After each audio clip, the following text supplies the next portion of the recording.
welcome to the Crochet Cakes YouTube channel. My name is Clarissa Beth and I am once again joined by Caroline of Mind and Muse Crafts, and today we are bringing you our favorite patterns. Once again, we hope that you've been doing well, and thank you again for joining us here today. If this is your first time joining us, then I am not usually joined by my mom, Caroline, of, as I said previously, Mind and Muse Crafts. Usually I am on my own, but as we said in the previous video, I am staying in Puerto Rico for the time being, so we took this opportunity to collaborate just like we used to on the very first episodes of the Crochet Cakes podcast. And you guys voted that, number one, you'd like to see us together, and number two, you voted on this week's video, which was crochet pattern favorites, right? So how are we sort of answering this question? Well, I guess we decided that there were many different ways that you could take on the idea of why a pattern is a favorite. And so I guess we're going to just, each of us, take it in our own direction and see where we connect. It's true. It was hard to choose. So my criteria for picking these favorite patterns are patterns that I can't get out of my head, that I still want to experiment with, the process of crocheting them, maybe the yarn choice, maybe the opportunities that the pattern represented, or new ideas slash skill sets that this pattern inspired.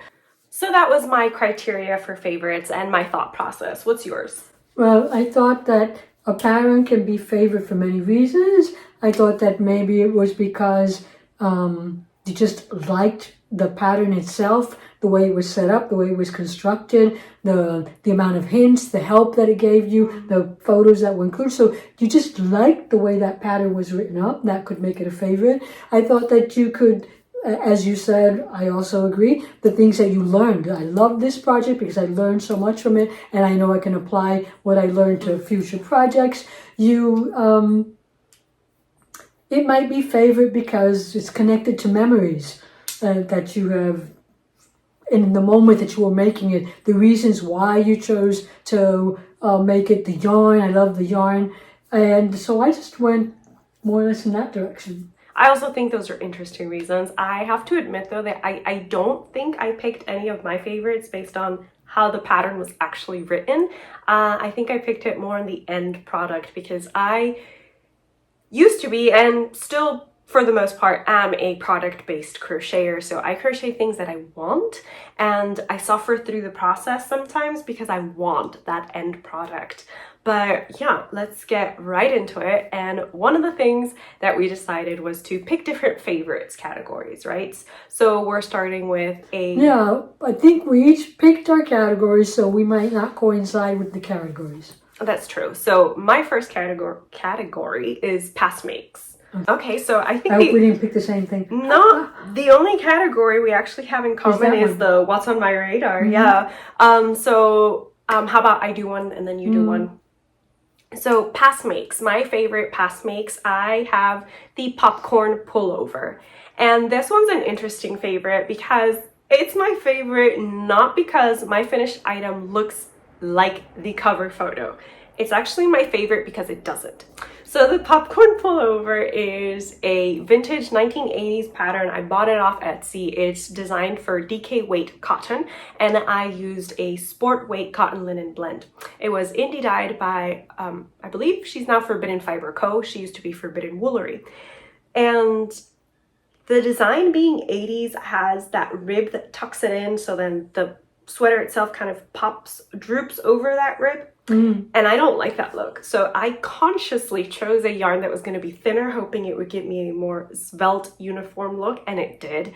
Reasons this is a favorite, I think as you said, the ease of crocheting it. I just breezed through it.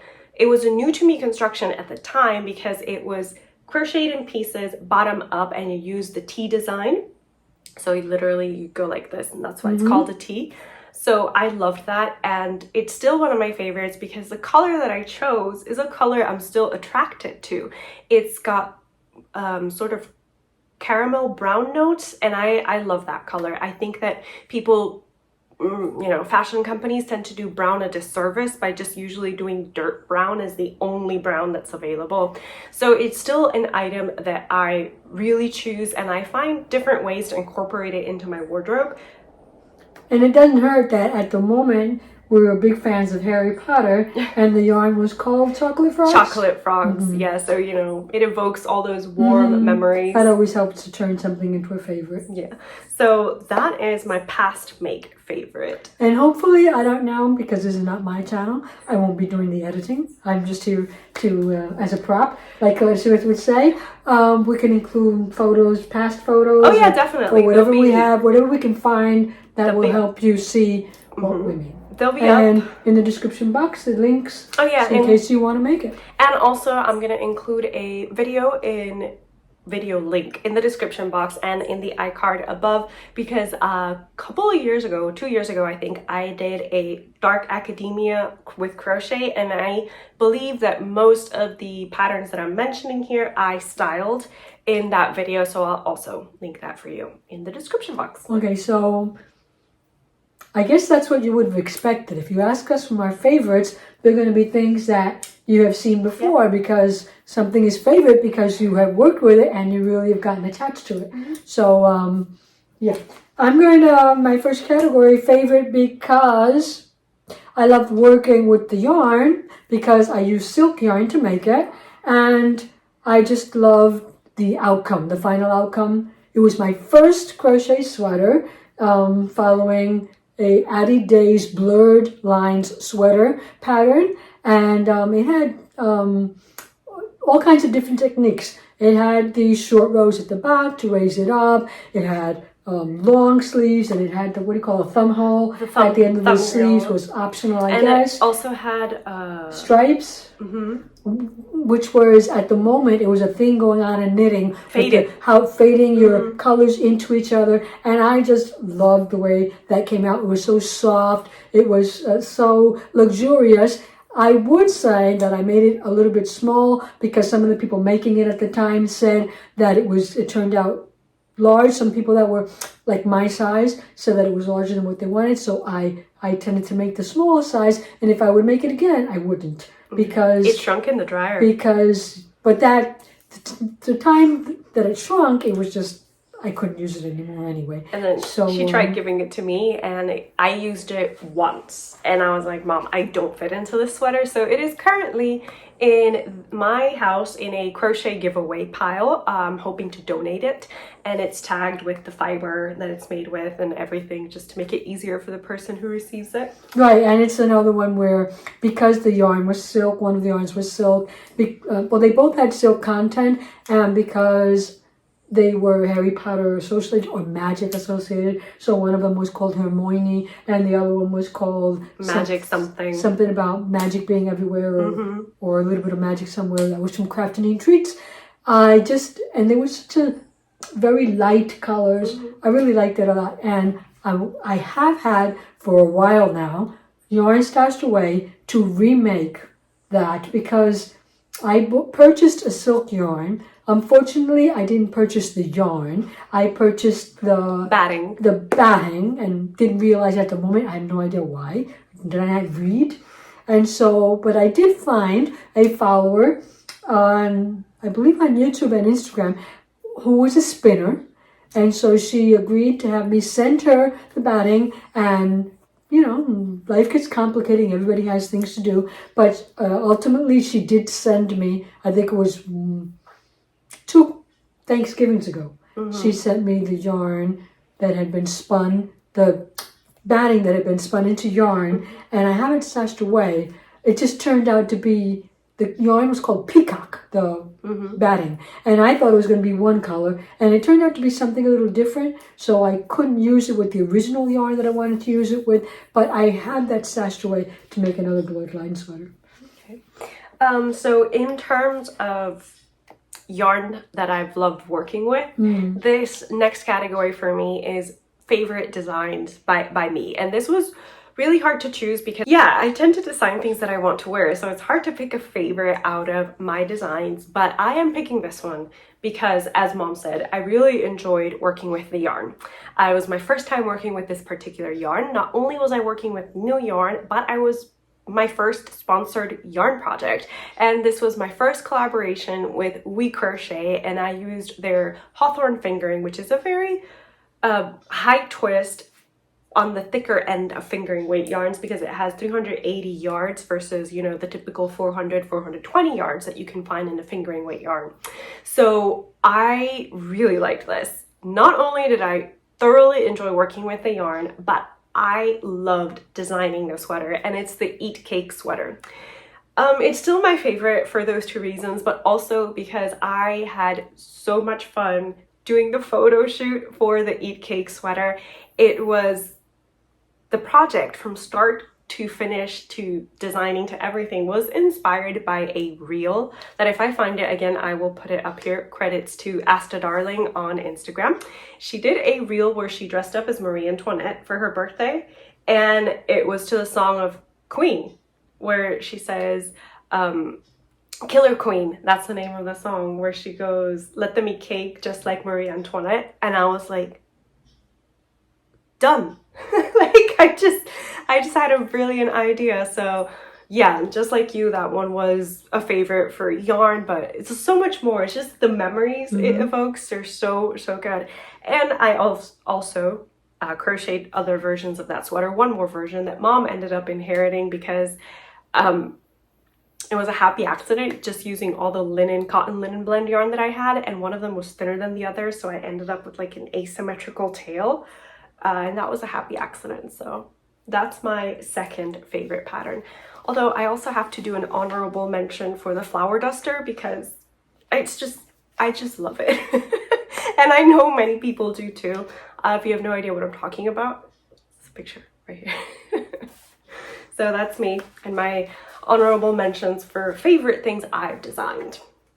Okay, so second on my list, I have a pattern that is favorite because the pattern was full of hints and tips and customization ideas and yarn substitutions, which when you have all that kind of information, it's always a lot easier to, because, I mean, let's face it, when do we have the yarn that the pattern was actually designed in, and we don't always have the money to acquire that yarn, or, you know, like us, we live in climates that are not adaptable to that type of yarn. So that type of information and the idea of making something, because a lot of people have made it, is good in one sense that you have a lot of different versions of different yarns that have been chosen. So I chose this as my second favorite, the Taroko sweater. It was my first crochet color work.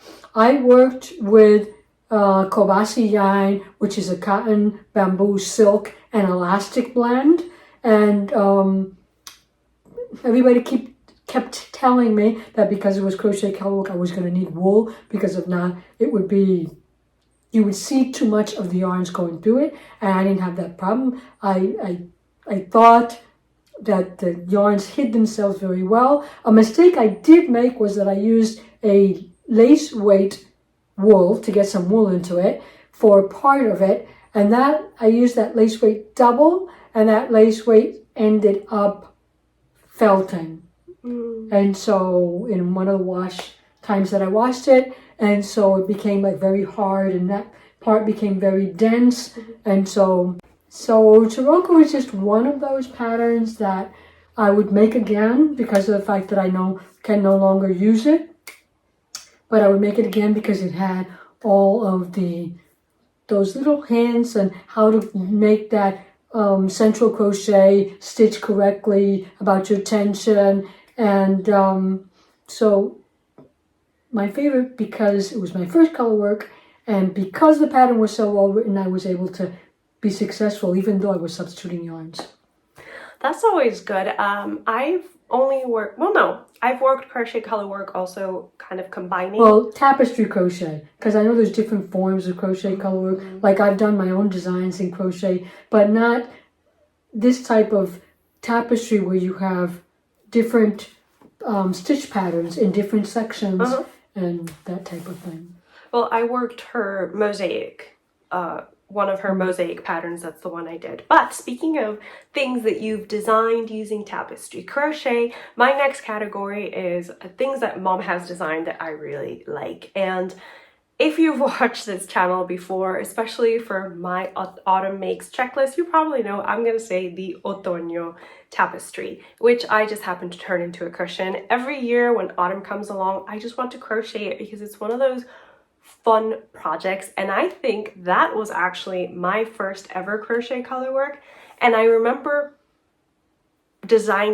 asking Mom to design it, which is another reason why it's my favorite, because I just said, Mom, I want to make a cushion that's about autumn but also represents our Puerto Rican heritage. So she designed that for me and I absolutely love it. I did a tutorial for it and it was just fun, and it's one of those projects that I keep looking at and it brings me so much joy to see in my couch. And probably one thing that we could do would be to think about incorporating the tapestry inside like a fall sweater.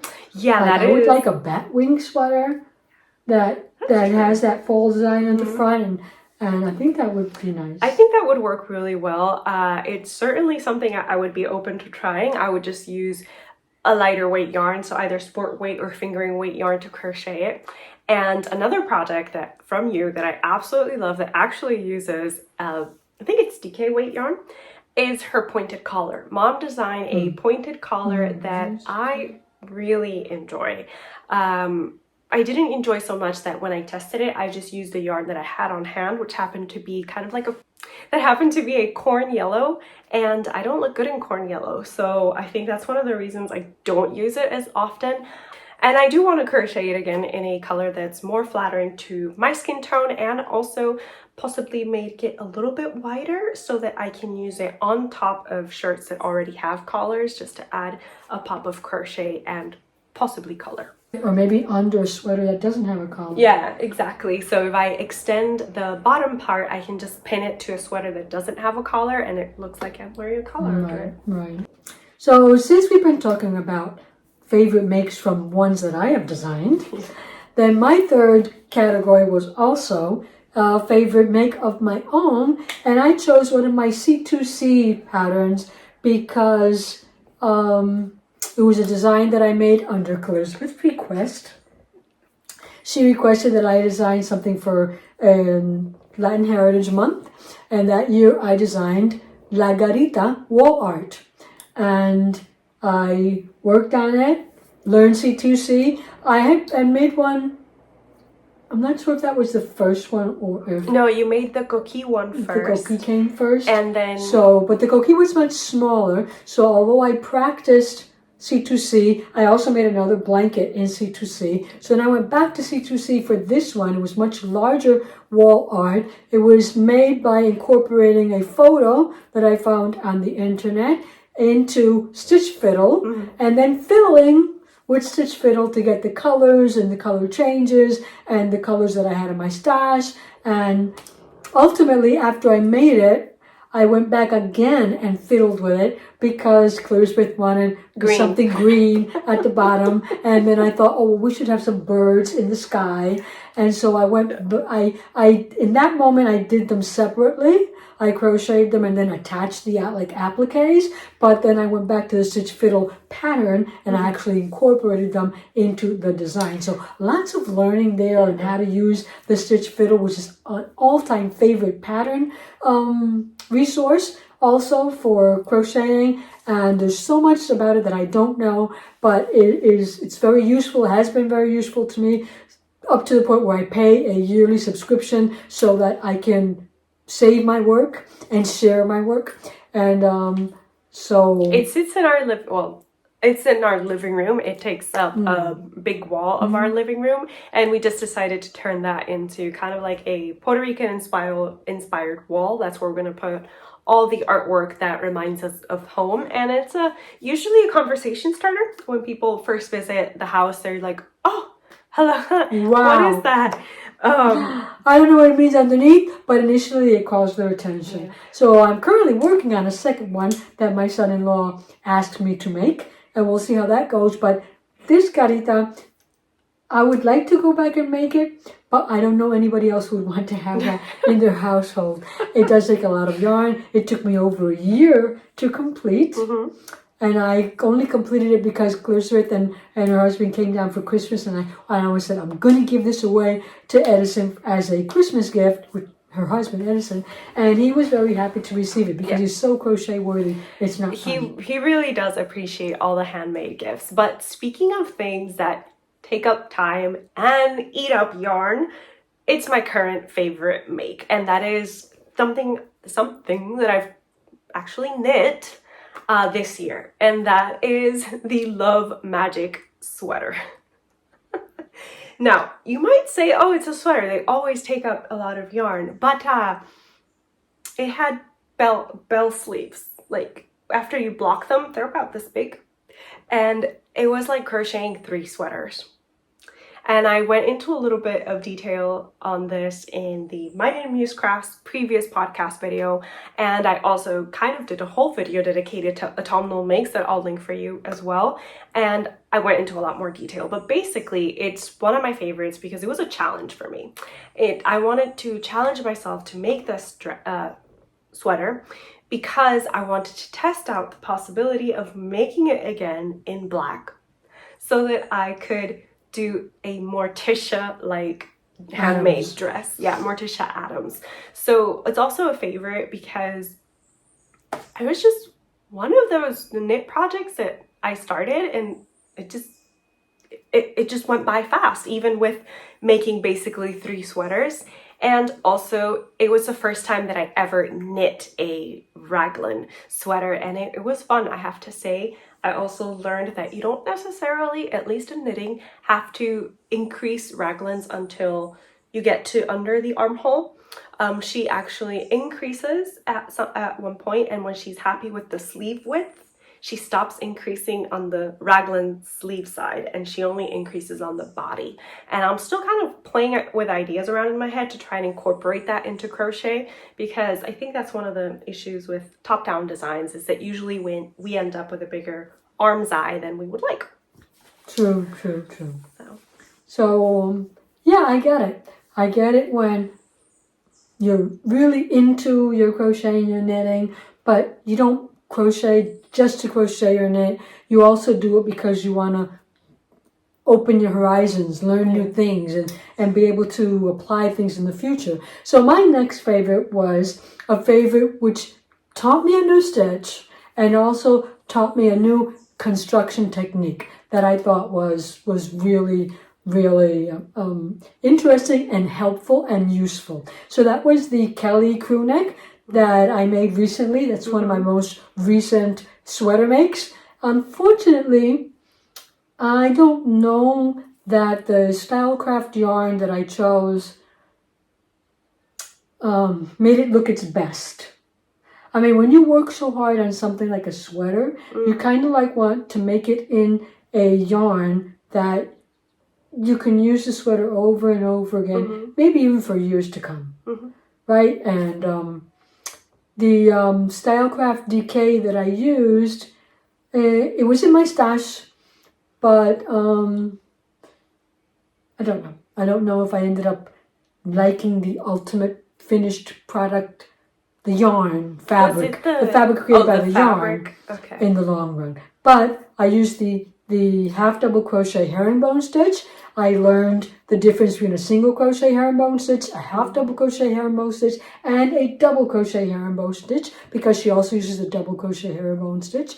And I had already started this sweater in following some other design.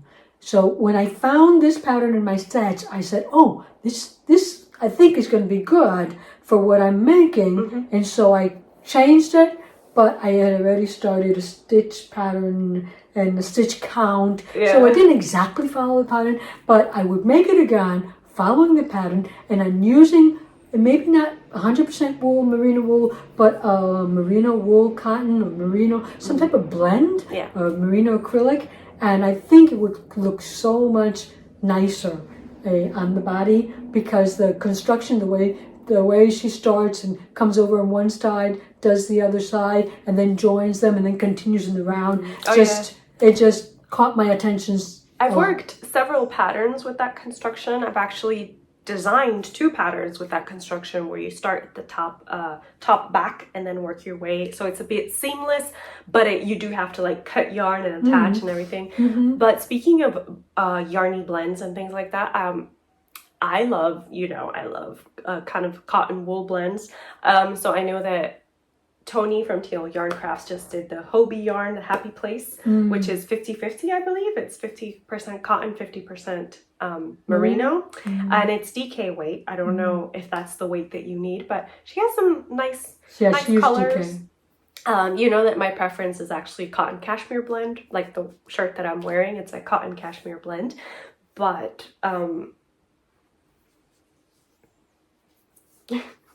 but speaking of Hobie and yarn blends, I'm going to talk about a future favorite. I know I'm going to love it, and let me explain why.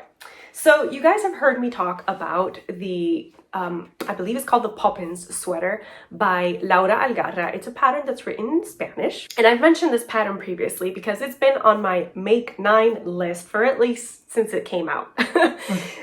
I've never made it, because it calls for a very special yarn blend that I think would be very, very hard to substitute. It is a blown yarn, and it is a cotton, not merino, what's this itchy really, mohair. It's a cotton mohair blend.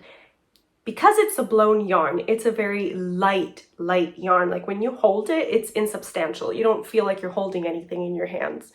And it was pricey. It's by Katia Yarns specifically, and like I said, it's one of those yarns that you really are going to have a hard time substituting because the mohair gives it a halo effect. The fact that it's a blown yarn makes it very lightweight, and these are very important characteristics for the Poppin sweater because it has a huge Peter Pan collar. I'm talking like the collar is at least this big.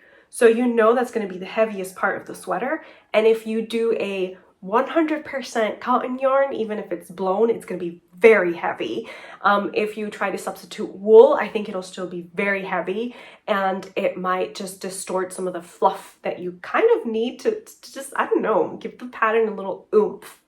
That being said, I did go for a substitution, but I went pretty big with the substitution, as in I am going to be using a lace weight alpaca silk acrylic blend, and it is from Hobie. They put it on clearance, and I know that it's going to be big because it's lace weight, but the original pattern uses a 3.5 millimeter crochet hook, so I think that's going to look really good with the lace weight. I haven't swatched, but I did hopefully buy enough yarn, and if I didn't, it's going to be sleeveless.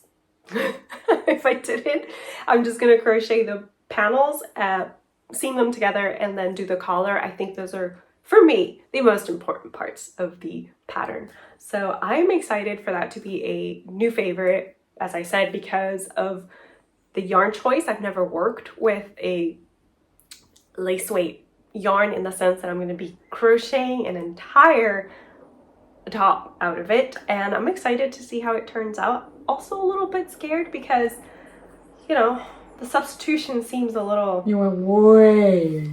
Yeah. I did. Well, yarn substitutions is something, isn't it? I mean, I guess here's a question we could ask those of you watching. Those people that are watching. How many times do you... I mean, is your preference to substitute, or do you always try and get the exact yarn the designer made? Because sometimes, honestly, especially if you use a pattern that's been published for some years, the yarn might not even be available, or it might have been a trend in yarn in fiber blends that is no longer a favorite of anybody's in the industry, and there's so many reasons why that yarn might not be available anymore. And so I think subbing is kind of like a muscle that we need to, you know, you need make to stronger, because it's just that you're gonna have to do it, but it is difficult. Like you said, yarn substitutions is a muscle you have to work at. You have to really know your yarn and your fibers. I did a little yarn substitution video that if you're interested, I'll link for you here and in the description box below. I received compliments on how well I explained it, so I hope that you find it useful. But what is your future favorite maker? So yeah, that brings me to my last category, which was my favorite on the radar, because looking at it, I had to do a substitution because there was no way I could get the yarn. And it is the Aki cardigan by Susie Mew. A-K-I. And I think that's Japanese. It is a Japanese word. I don't remember what it's for. Oh, come on. Maybe it's rivers. Maybe it's autumn. Let me look it up on Instagram. I have my phone right here because we're using Mom's phone to record now because my phone said, excuse me. Anyway, this is my favorite future make because it is a cardigan that has cables. And I don't know if she makes all of her samples, but she includes with the pattern 4 samples. She has a sample in each of the sizes in different colors. I don't know if she made them herself, but that is a lot of work to publish a pattern. Aki means autumn in Japanese. Okay. So that was her autumn. I'm subscribed to her newsletter, so I received the notification. And when I saw that, I said, oh, wow, this looks really, really pretty. I did too. And it would be a challenge because crochet cables, any type of cables, knit cables too, are also a challenge. Crochet cables is because they always tend to leave holes, and I don't know how she hides them, but she hides them well. The yarn she uses, however, is 50% wool, 50% acrylic. Oh, I think... And I couldn't find any. Hobie doesn't have? I looked. The closest thing, and it's non-pilling acrylic also. Is it from Casa Sol Filicolor? But yeah, there's a company that she has that like agreement with, and I could buy it from them, but Susie Mew has a kit, but her kits only ship to locally. To Spain. And she is from Spain, so that wasn't going to work out. I could buy the pattern, which is digital, and then try and buy the yarn from the company directly. The yarn, I think it was about close to $7 for each 100 grams of yarn, and I had no idea how much the shipping was going to be. I would think it's about $11.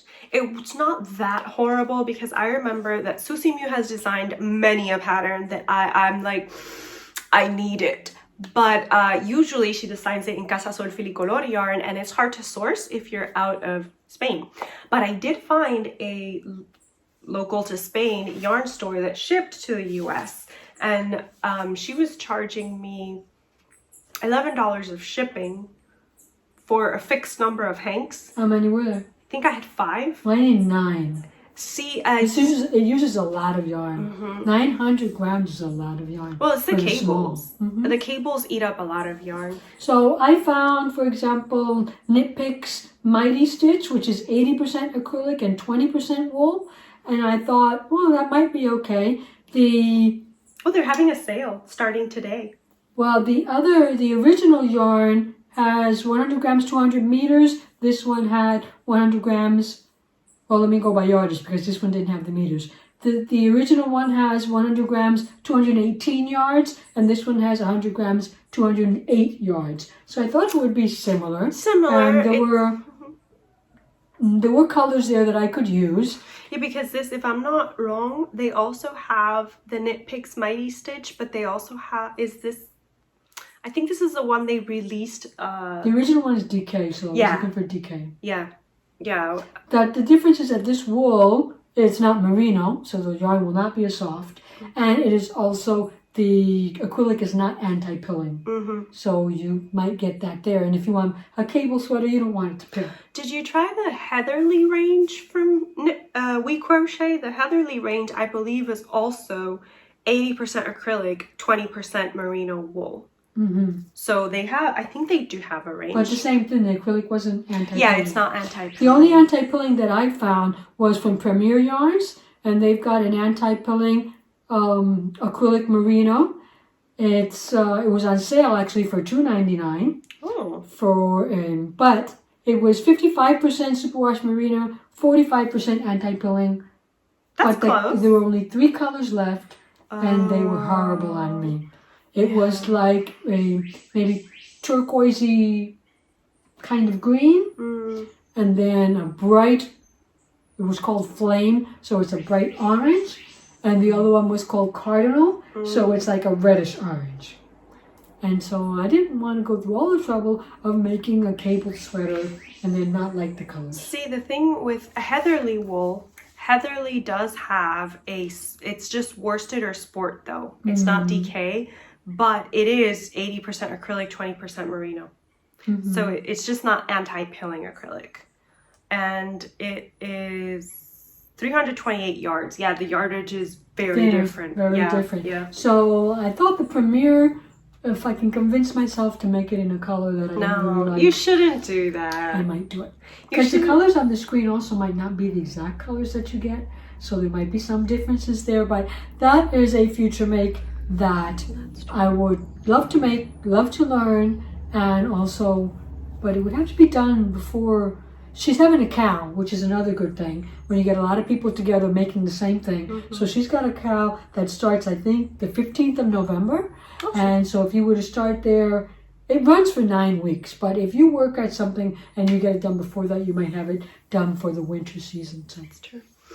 Those are my favorites. That is an exciting make. I think, let us know how we did picking favorites. Did we mention any favorites that you also share, perhaps, out of the yarn choices that we talked about, out of the yarn patterns that we talked about? Or did you find any of our favorites intriguing enough that you might want to try them? Yeah.